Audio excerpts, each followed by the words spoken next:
In his 1941 State of the Union speech, President Roosevelt addressed 4 freedoms that he suggested should be the expectation of everyone worldwide. Number 1, freedom of speech and expression. Number 2, freedom of worship. Number 3, freedom from want. And number 4, freedom from fear. The Four Freedoms Park, which opened in 2012, pays tribute to the significance of Roosevelt's 1941 speech. Architect Louis Kahn, who died in 1974, designed the site in a triangular shape to draw focus towards the southern tip of the island, where the bronze bust of Roosevelt by American sculptor Joe Davidson is located. Technically part of the island of Manhattan, Four Freedoms Park can be reached by the New York subway, the F train, or by taking the Roosevelt Island tram.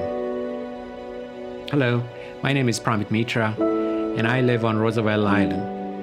I'd like to welcome you to this very brief tour of the Four Freedoms Park that I recorded recently. If you're interested, and if you happen to be in the neighborhood, do drop by. I think you will enjoy the park and the views of Manhattan from our little island. Make sure to check out the links below as well. Enjoy the video. Thank you.